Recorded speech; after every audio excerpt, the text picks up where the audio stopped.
My wife would delete messages from her male coworker but insisted they were just friends. One day, I sent him a text from her phone, "Hey, my husband wants to meet you." His reply: "Wait. You told me you weren't married." That's when I knew, she was hiding more than just messages. I never thought I'd be the guy posting something like this. But here I am. I guess I should start by saying that I trusted my wife completely. Sarah and I had been married for 9 years. Not a perfect marriage, but we were solid.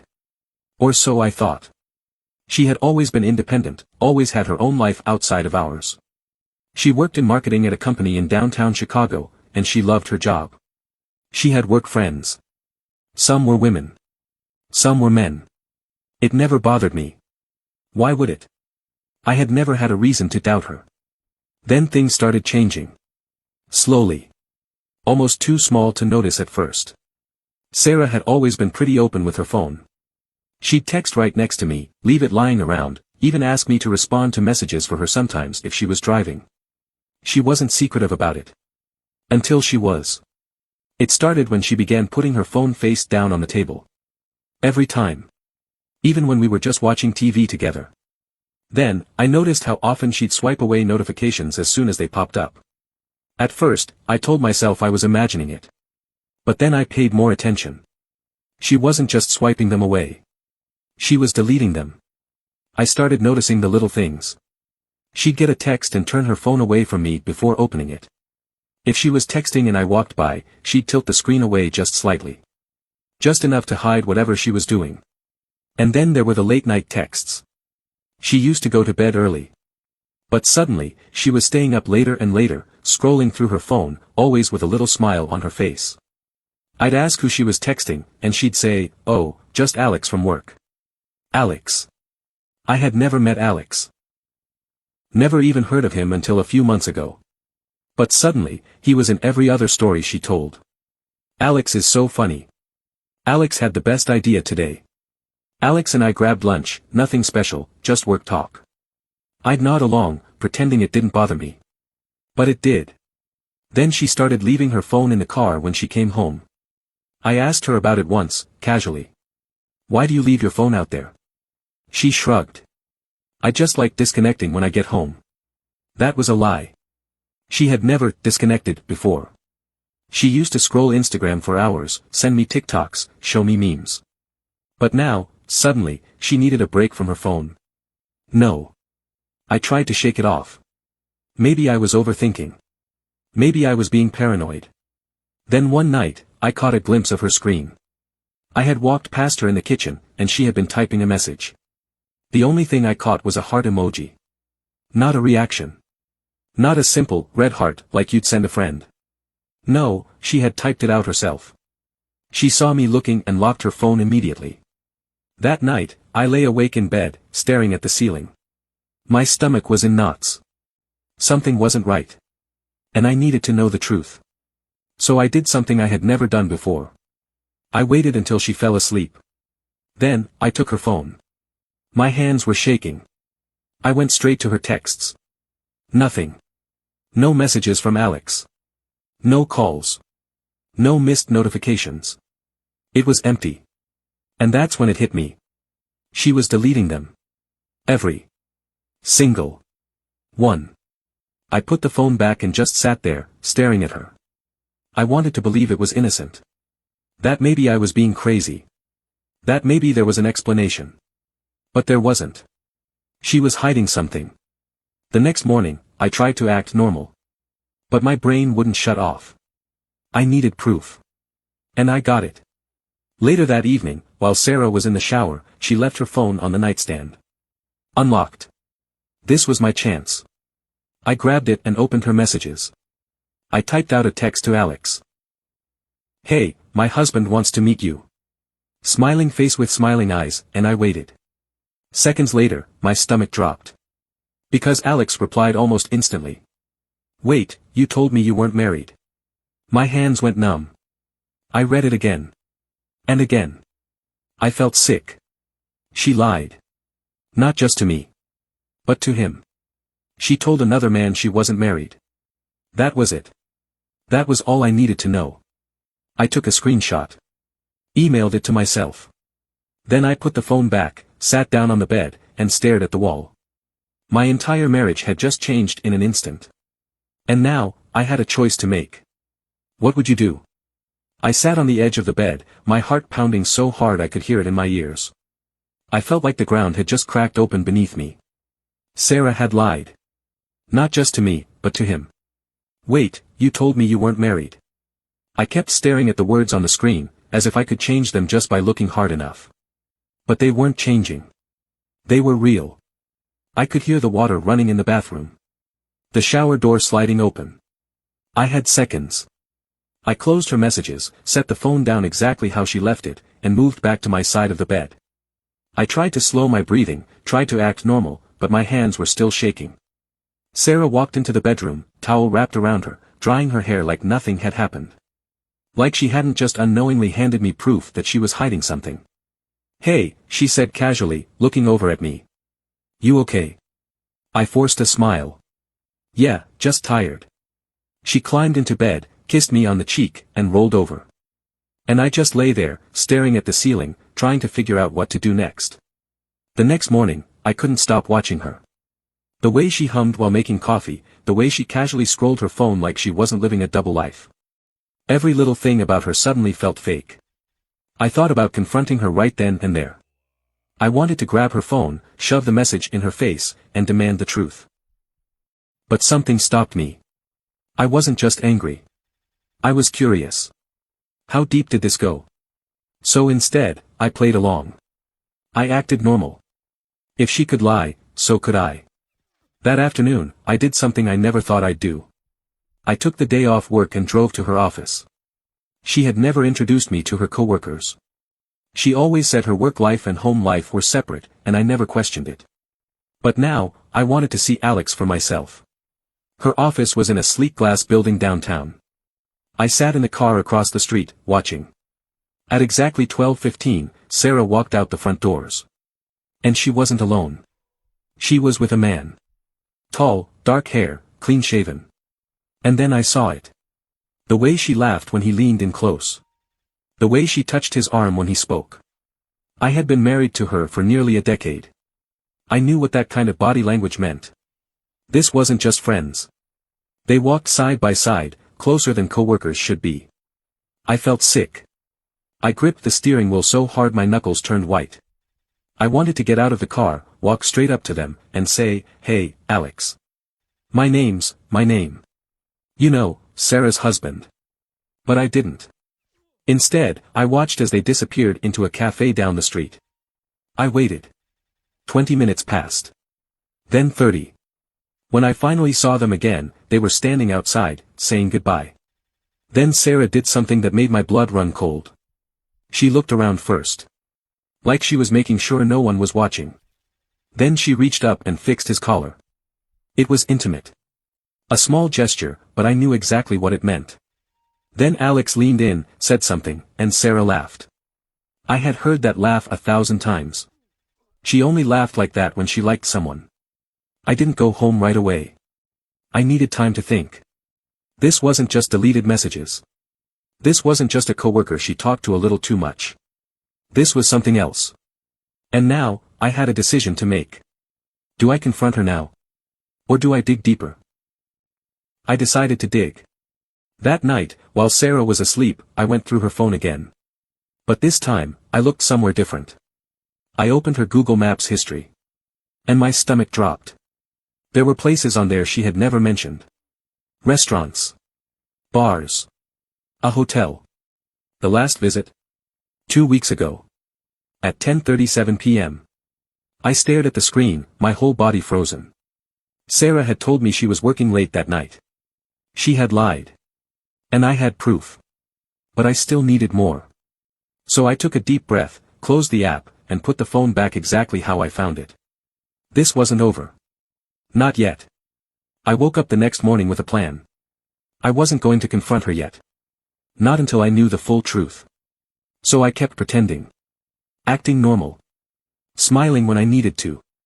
Kissing her goodbye like I wasn't slowly piecing together the cracks in our marriage. But inside, I was boiling. I couldn't stop thinking about that message. Wait, you told me you weren't married. It played in my head like a broken record. I had proof that she had lied. That she was hiding something. But I needed more. That night, Sarah was in bed early, scrolling through her phone, completely unaware that I was watching her every move. Then, out of nowhere, she got up. I forgot something in my car, she said casually. Be right back. Something in my gut told me to follow her. I waited a few seconds, then quietly slipped out of bed and peeked through the blinds. She was standing next to her car in the driveway. On the phone. Her face was lit up by the screen. She was smiling. I could see her lips moving, but I couldn't hear what she was saying. Then she laughed. The same laugh I saw her give Alex outside the cafe. My blood ran cold. She wasn't grabbing anything from her car. She was out there so she could talk in private. And I had a sick feeling about who was on the other end of that call. The next day, I did something else I never thought I'd do. I installed a voice-activated recorder in her car. It was small, hidden just under the dashboard. If she made any calls in the car, I'd hear them. I hated myself for doing it. But I had to know. The first day, nothing. The second day, silence. But on the third day, I hit play and nearly dropped the phone. Because there she was. Talking to him. Sarah's voice was quiet, almost whispering. But I could hear every word. I miss you. I hate sneaking around like this. I wish I could see you more. Then his voice. Alex. I clenched my jaw so hard it hurt. You know I want that too. But we have to be careful. Careful. Careful. Like they had something to hide. I sat there, listening to my wife talk to another man like I didn't even exist. Like I was just some obstacle in her way. I wanted to storm into the house right then and there, shove my phone in her face, and demand an answer. But I wasn't done yet. Not even close. I needed to see them together. In private. So I did something insane. I texted Sarah in the middle of her workday. Hey, babe. Thinking about surprising you at lunch today. I watched the screen. 3 dots. Then, after almost a full minute, oh. I actually have a lunch meeting today. Sorry, love. Rain check. I stared at the message. A lunch meeting. Sure. At 12:10 p.m., I was parked down the street from her office. And at 12:17 p.m., I saw her walk out. With him. I gripped the steering wheel so tight my knuckles turned white. They walked down the sidewalk together, talking, laughing. Then, without hesitation, they turned into a hotel. I felt like I had been punched in the gut. I couldn't move. I couldn't breathe. She had lied to my face. And now, I had undeniable proof. Sarah wasn't just texting him. She wasn't just sneaking phone calls. She was meeting him in secret. I could have followed them inside. I could have walked straight up to the front desk and asked what room they were in. But instead, I sat there. Furious. Because now, I wasn't just thinking about catching her. I was thinking about what came next. I wasn't sure what I was going to do yet. But one thing was certain. Sarah had no idea what was coming. I sat there in my car, gripping the steering wheel so tightly my hands ached. Sarah had just walked into a hotel with Alex. There was no more guessing, no more wondering if I was overthinking. This was it. I could feel my pulse pounding in my ears. My breathing was shallow, quick. For a moment, I didn't move. I thought about everything, 9 years of marriage. All the late nights we spent talking about our future, all the inside jokes, all the I love yous that now felt like a joke.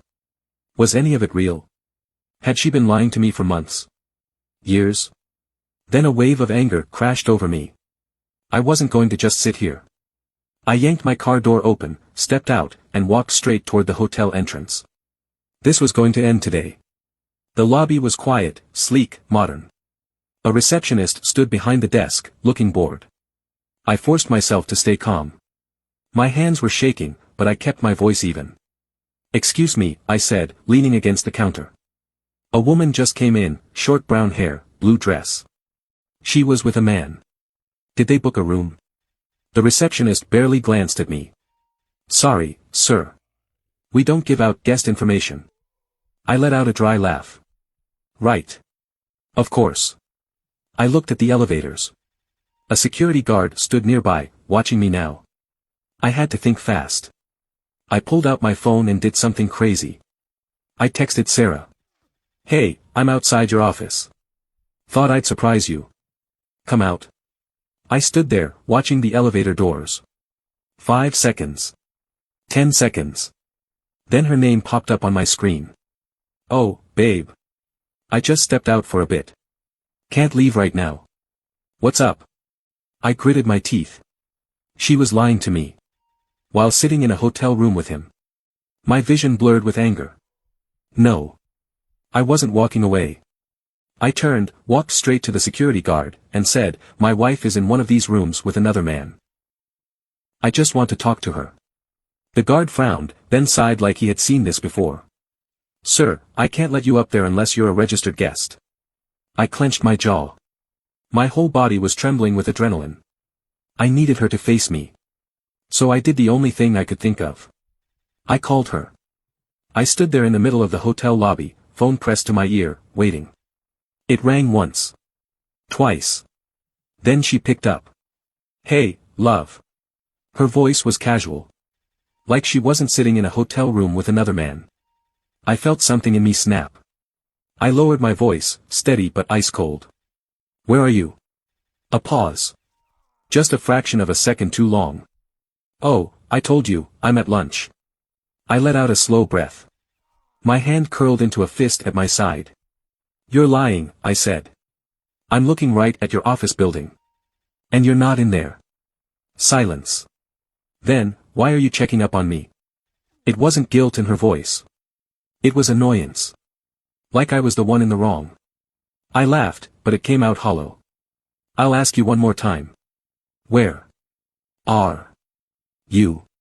Another pause. Then her voice hardened. "I'm at lunch, okay? You're being weird." That was it. I lost it. "I'm in the hotel lobby, Sarah." Silence. Complete, dead silence. Then, barely above a whisper, she said, "What?" I took a step forward, staring at the elevator doors like I could set them on fire just by looking at them. "I saw you walk in here," I said, voice shaking with rage. "With him." Still silence. Then the line disconnected. I stood there, gripping my phone, waiting. A minute passed. Then another. And then, the elevator doors opened. Sarah stepped out first. She looked pale. Her eyes darted around, searching for an escape. Behind her, Alex followed.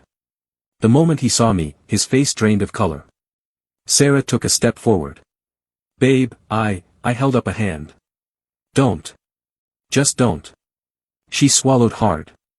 "I can explain." "Explain what?" I cut in. My voice was shaking. "Explain how you lied to me. How you deleted every message. How you told him you weren't even married." Alex took a step back, holding up his hands. "Look, man, I didn't know she was married." I turned on him so fast he flinched. "Shut up," I snapped. "You knew enough." Sarah's face crumpled. "Please. Let's talk somewhere private." "No," my voice was cold, final. "We do this right here." She looked around, realizing people were staring. The receptionist, the security guard, hotel guests in the lobby. And for the first time, she looked scared. I stepped closer, lowering my voice. "When?" I asked. "How long?" She blinked fast. It's not what you think." "How long, Sarah?" Tears welled up in her eyes. She opened her mouth, then closed it. And in that moment, I saw the truth all over her face. It wasn't just this hotel. It wasn't just this one time. It had been going on for months. Maybe longer. I let out a hollow laugh. I felt numb. Sarah reached for me, her voice desperate. "Please. Let's go home and talk." But I was already done. I shook my head, stepping away from her like she was a stranger. "I don't have a wife anymore," I said. "I have a liar." Then, before she could say another word, I turned and walked away. I didn't look back. I didn't sleep that night. I stayed at my brother's place, staring at the ceiling, my mind replaying everything over and over. The texts. The calls. The hotel. By morning, I knew what I had to do. I drove home, packed a bag, and left. No note. No explanation. She knew what she did. A few hours later, I got a text. Sarah, please. Just talk to me. I didn't respond. For the first time in a long time, I wasn't second-guessing myself. I wasn't wondering if I was being paranoid, or overthinking. I was free. And maybe it would take time, maybe I'd never fully trust again. But I'd rather start over alone than stay with someone who looked me in the eye and lied. And that was the only closure I needed.